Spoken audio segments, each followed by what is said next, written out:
All right, I know a lot of people have been struggling with the new pump. It's really the old pump, I guess. I've been struggling. I'm losing every fight that's not in ranked, so any time against a good player. And that is because of the pullout time. So when you switch to it from another weapon, so I've got the AR out, then switch, the pullout time is actually relatively slow. It doesn't really look like it when you just look at it in isolation here, like doing something like this. But if I try to edit, there's a player behind this wall and shoot, you can see that they hit me first. So, this is set up here to respawn. I can't actually pump them before. And this is also kind of what happens in a realistic game situation as well. Like other players, if you just make a bad edit on them and they have their pump out, they're going to be able to shoot you first before you can shoot them with this pump shotgun. Whereas a lot of the times with faster pullout weapons, you can actually just do a bad edit like this, shoot them, and then reset before they can even pump. So, with the iron pump, for example, or the striker that was in last season, you can kind of 50-50, but you can't really do that anymore because you're just going to get pumped like that. So I'm going to jump through this video, walk through a couple of ways that you can work around this, and also jump into some VODs and show you exactly some realistic scenarios of how the pros are doing this as well.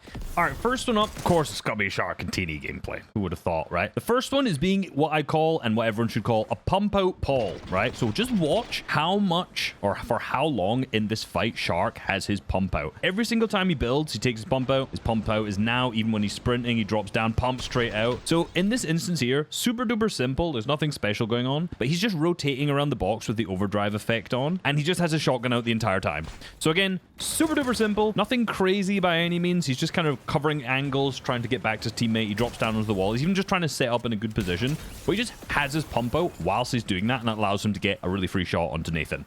All right, next up in this fight, Nebs actually does something back to Teeny here, which is also very, very nice, which is the kind of basic right-hand peek. So, of course, basic right-hand peek's always going to be good. It's not that. That would have potentially just been a 50-50. But you see he slides back down into this box here, and now he has a 2x1. So he has two boxes down here, and he has this right edit control here. So this wall, he has the ability to edit whilst he can hide behind this one. So as you can see, he kind of swings back in, hits a peanut butter, and now he just has a great right-hand peek. From Teeny's perspective, he can pump him here, still hit big damage, but he's way more protected than Teeny is. Honestly, these kind of peeks are very difficult to set up now because a lot of players just kind of expect you to do a right-hand peek around the side of a wall. But of course, from here, even if Teeny wasn't mantling, it'd be very difficult for him to replace this wall. So he manages to get a good shot. He swings back and then he resets this wall rather than the other one. Now that's actually quite important here. Now the reason he wants to reset this wall rather than this one in this instance is that if Teeny had just shot to replace it, as soon as he's edited it, this is super weak. It's I think a metal wall, even from full, which it wasn't, I think goes to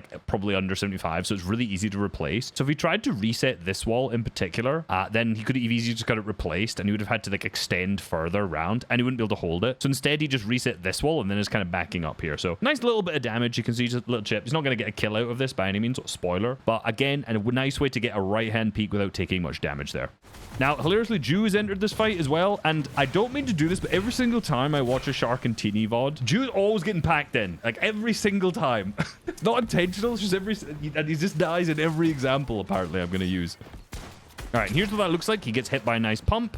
And then as you can see, he goes in the wall and just kills him here. So this is basically just more pump out Paul, right? He's just on the angle and just pulls his pump out, right? He's expecting you to do some sort of edit. And of course, he just hits the pump. You can see that the pull out time is so long that Jew here is trying to pull out his shotgun to hit a shot, but he's not even able to get a shot off onto Teeny because the pull out time takes so long. So Teeny's just able to get a good kill. So again, the more time you spend with your pump out, the easier it is just to hit a shot because you don't have to worry about the long pull out time. So you can see here, he's pulling out the shotgun from his angle. Also, crosshair placement isn't amazing. The shotgun is still pulling out and he's dead before because Teeny's just holding his shotgun out that entire time. So basically, the more time you spend with your shotgun out, the less chance you're going to just not have an opportunity to shoot someone. All right, next up we have Peeker's Advantage. Now they're into another fight, just literally the one right after this. And of course, with the overdrive effect, you move insanely fast. And there's two really nice eliminations that Shark gets here, which are just a good example of moving quickly. So misses that shot, unfortunately, here. See as he drops down here, I'll put this in slow-mo. Now, he has a pretty bad peek. This is a bad left-hand peek onto this other player. I think Teeny's just literally ran straight into this box here, so I think this other player, yeah, he's keeping his eyes focused onto him instead. But if we see what Shark does here, he just swings to the left and jumps into this. So he doesn't swing all the way around this kind of right-hand peek here. He jumps over the top, which is really nice. And then I think in order to see this guy, he's probably using his visual audio, so he knows where to put his crosshair based on the visual audio. Hits a massive shot,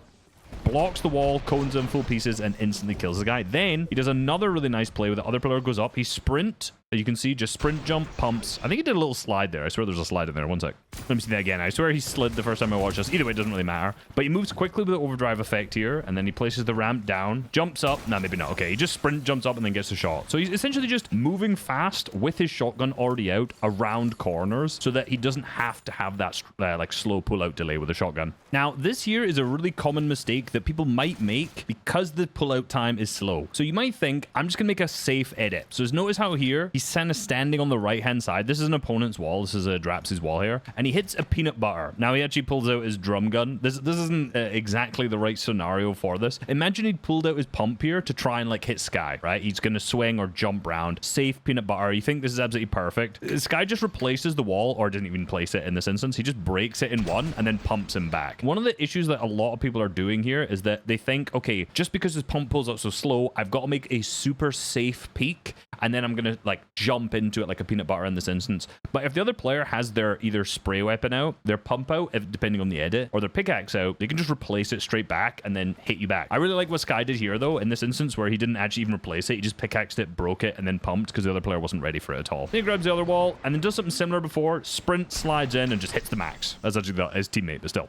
All right, so this is how you want to actually work around this. If I put, the peeking option's already on, give me 200. I'm going to a random. So I'm random piece control here. So in this kind of instance is exactly the same. So if I just do this peanut butter edit, as you know, he can replace it here, especially when this was brick before. So when this is brick, if you notice, 126, edit it, it goes down, super easy, just pickaxe it there. There are a few edits you can do to avoid this. Like if you do a middle window, you see it's 61, but not really. If you actually wait for the wall to go full HP, which obviously isn't really viable in most scenarios here, and then I edit a window, you can see it's like 87 to start with, so you can't just break it in one pickaxe. So there are like some edits you can do, but it honestly is really difficult to build up a lot of that muscle memory. You're not going to place every build, wait for it, and then do like the safest edit. You can see that one went to like 45 or something at the same time. So it's not really viable to just sit and think, is my wall good enough to edit? Like you can't do that in real time. So the workaround to this, to figure out which safe edit you want to do, so if you actually want to do a safe edit, is always to keep your eye on the other player, and then always do an edit that does not give you a right-hand peek straight away. So like this, it's pretty bad because he's too far, right? I'm gonna have to swing into it. But for what you actually want to do is say over here, and as I confirm, be walking to the right. So you see I'm walking to the right, so when I confirm it, it's almost a right-hand peek, so that by the time I get there, you can one pump them. So like, a lot of times you might do something like this. That's also fine. But here it's much easier just to get used to walking to the right, editing, and banging it. Banging. Oh, don't use that word. That's maybe not the right one. Something like this. So I'm walking to the right as I edit, so that as soon as my pump is out, I'm visible and I can shoot them there, which means that there's absolutely like the minimal risk possible. So rather than 50-50ing as I was doing previously, or, as you could do the iron pump, you really want to make sure that you're basically walking right. This is kind of like an awkward one because I can't get to a good edit. Same thing. You can swing left to get behind. It's just a super simple way to get into it. Here, you want to make sure you're safe and then swing right as you're confirming the edit. Same thing. So it's really about learning like the timing of how to actually swing to the right, when to confirm, and things like that as well. I meant to have the peeking option on. I did not. So you can see the same thing. Replace the wall. If I do it wrong, I'll get hit there, for example. So here, nice. You can actually practice in which ways to do it properly. I've got so much input lag because I'm playing at like max settings right now. But you get the gist. You really want to make sure you're swinging to the right as you edit, so you're going to peek the quickest possible, so you can actually get the right hand and then reset.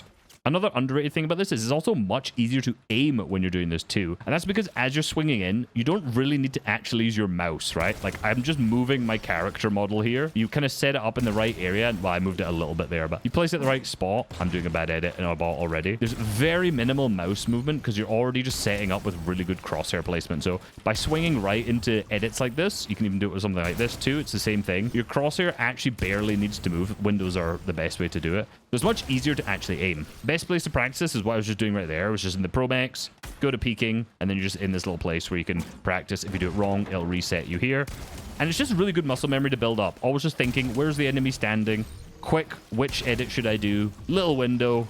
Perfect. All right, I've been looking through the VODs, and I've really struggled to find actual more clips of these because there's not been a good solo cup. That's usually where you see people actually fighting more. A lot of the duos meta is just with the drum gun and then with the, minigun that was in as well. So hard to find clips. So I'm just going to show you some actual examples of how to do it in the map again. So the first thing, obviously, like I said, more pump out, keep aiming at the opponent's head. That helps a lot because, of course, I mean, if they edit, you can just shoot them. Next up, swinging into edits, as we already know as well. Actually making sure you're editing whilst walking to the right. as that'll give you the chance to move into the edit quickly and actually hit a shot. So again, it's much better to edit into it, as I've said, rather than like walking away, editing, confirming, because you can see like you walk quite slowly as you switch directions. If you just edit into it like this, you can actually swing faster, get the right hand peek, and get peeker's advantage. With the overdrive grenades, as I've already mentioned, you're moving fast as is. So doing like sprint jump shots and things like that, or just actually doing what was it Shark did in that one clip where he just jumped up because you're moving quickly, so you're going to be able to get more shots. All right, so next up I have pulling out your shotgun before you edit. This will reduce your delay even more, basically as much as possible. So what you got to remember, this is in particular true if you're on higher ping,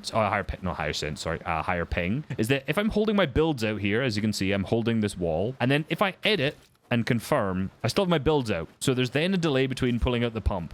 Now that this pump delay only happens when you actually press the pump button. But if you are holding your build out here, there's an extra delay between confirming the edit and then pressing the button. So let me visualize that.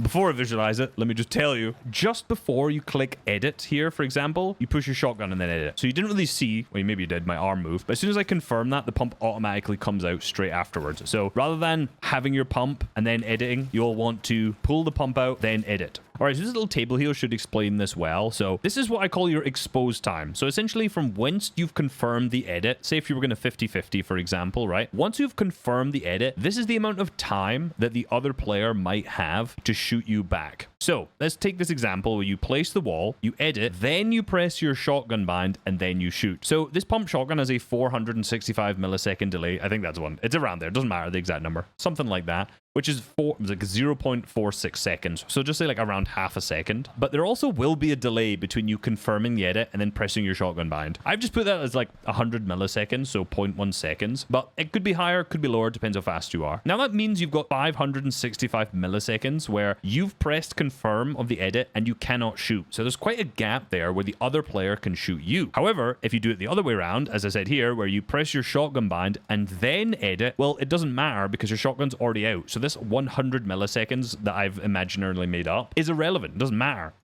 All that matters is that pump pull out delay because it's automatically going to pull out your shotgun. So, I put 500, but say if this takes you longer, say it's 200 milliseconds, you can see there's quite a big difference here on the time that you're exposed after you edit. So pulling out your shotgun before you edit will make the pullout time much quicker with this pump. So one thing that'll make your pullout time even faster, so minimize that even more, is by holding down your click. Now, one thing you can't do in this is actually click first and then hold it down and edit and then hold it clicked. As you can see, the pump hasn't shot again. Now, for some of you, that might not matter because most people are going to have like select tiles on this button. If you're on controller, obviously different binds, but the same thing still applies. So what you have to do is, as you've got your pump out, you click this, and then immediately I'm holding it down now. And you'll see I pull out and shoot as fast as possible. So if you have your pump out, you edit and hold down pump, you can shoot as fast as possible here. And of course, if you add that where you're like swinging right, you can shoot way quicker than most people would rather than holding this out, spending your time doing it. You can see how much slower that is because I'm slow at, doing something like this.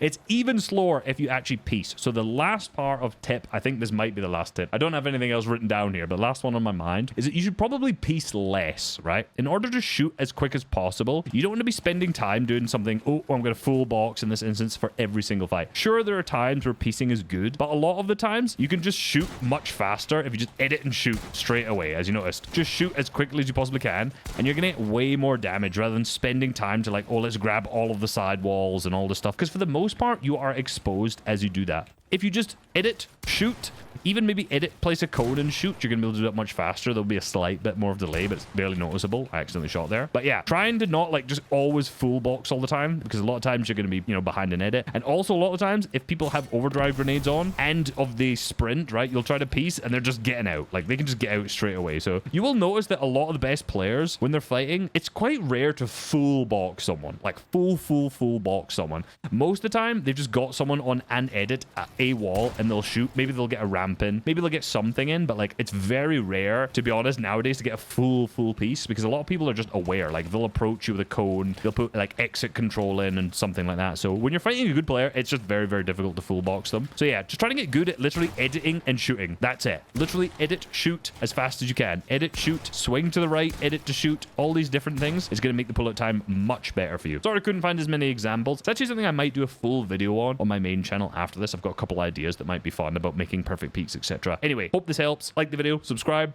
Peace.